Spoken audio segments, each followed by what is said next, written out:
a random college football fan, just a totally random dude, totally yelled checkmate at the entire Big Ten. Had them completely checkmated to where they can't even defend themselves from Joe C. Mailbag Reader right now. And, I appreciate that. Thank you, Joe C. Mailbag Reader. You all know the story. I don't need to spend a ton of time relitigating everything that happened at Big Ten Media Days because I've done it about 7 times on this show. You guys get it. They all had this very cultivated emphasis on the cult, this very cultivated message about the 4-4-2-2 model for the college football playoff and why the SEC should go to 9 conference games and, SEC scheduling is weak and the Big Ten is great and 6-3 Big Ten teams should be a shoo-in for the playoff and all of that. They were very much on their high horse, which was widely crushed, as it should have been. And not just from the Paul Feinbaums of the world, who did crush it, as he should have, but Pat Forty, Stuart Mandel, fans. I mean, nobody seemed to really take very well to that. And the Big Ten just decided to roll on basically on its high horse. I'm reading then Stuart Mandel's mailbag this past week from The Athletic, and it was Matthew C. So it's Matthew C. Mailbag Reader that actually cornered the Big Ten here. And I love this. It was a very simple question, but he just asked, if the Big Ten is so harmed by playing 9 conference games, why don't they go to 8 conference games? That is, if they truly care about doing what is best for their teams and not making Fox more money.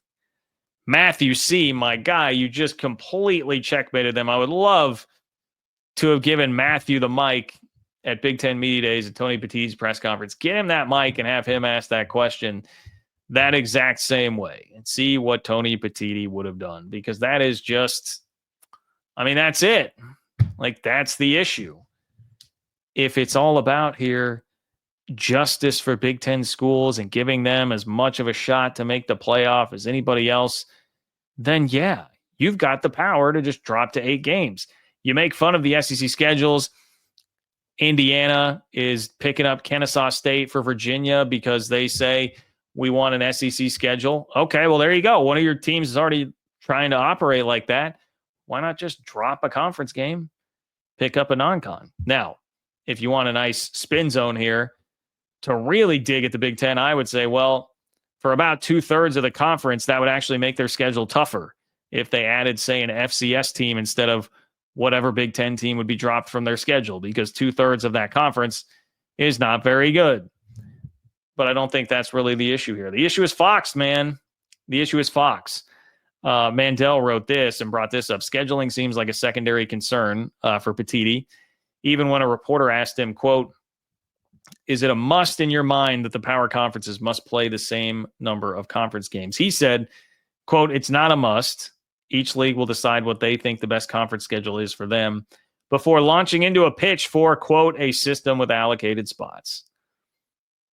So, yeah, Tony Petitti just pushed it right to, hey, we got to get these guaranteed spots so that we can have playing games, so that Fox, who feels cut out of the playoff, can get playoff-esque TV inventory so that Fox can make more money.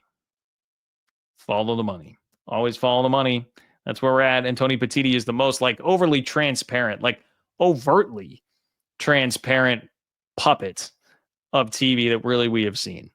It is mind-numbingly obvious after that whole charade at Big Ten Media Days, and even Matt C. Mailbag Reader can point it out and just get them completely cornered, man.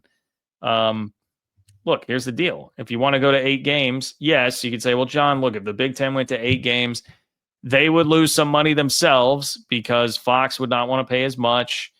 If you're going to replace a game against Minnesota or Nebraska or Northwestern with a directional school, you're going to get a little bit less money. Well, okay. First of all, the Big Ten makes more money from its TV deal than the SEC already. And second of all, the SEC is taking less money by not going to 9 conference games. They know they would make more money. They are not doing every single thing for the sake of making more money, because they're not going to the 9th conference game just to make more money. They care more about the competitive aspect of it and how many teams they can get in the playoff. So for once, I guess there is one little spot here where it's not really altruistic, but it's not money completely driving everything. Whereas for the Big Ten, it is. It is. So Big Ten, if you want to take a little bit of a financial hit, still probably be ahead of the SEC in terms of your total TV payout. You could have the same competitive path as they would. And in fact, then if you go equal to the SEC on games with 8, I mean, you'd have an easier path. Your conference is easier. It's more top heavy.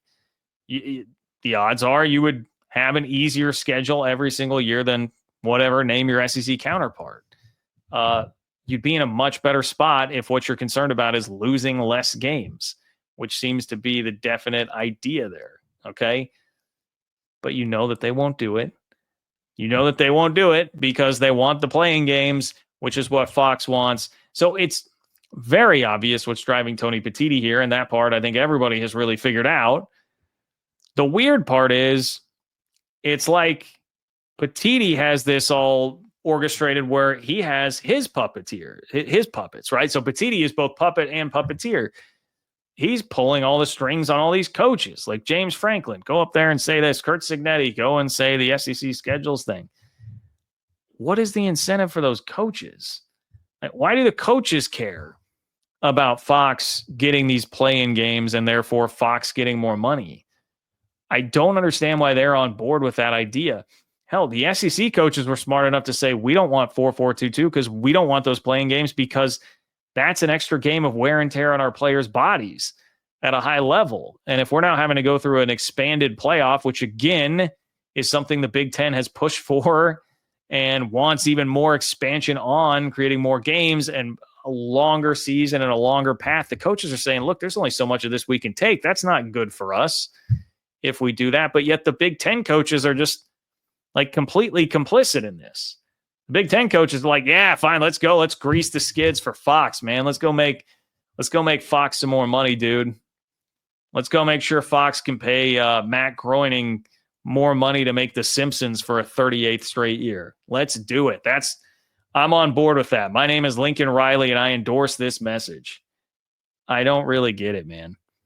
I don't really get it. It feels like a hostage video or something, man. Like Lincoln, blink twice if Tony's got the pistol pointed at your back. Like, I don't know, man. I don't know what's happening there, but it was ridiculous. And we'll see where it all goes from here. But I at least love that it's just like everybody is latching onto this, man. It is not just me. It is not just Paul Feinbaum. Red Wine, I believe Nebraska fan there. I see you in the chat saying Big Ten hate is noted. Just note it for everybody. You know, if you're going to be Ryan from The Office, the little GIF where he just jots it down in his notebook, just write it down for everybody. This is not a John Kurtz take. This is a universal college football take. Everybody's looking at it right now. Very ubiquitous within the college sports space.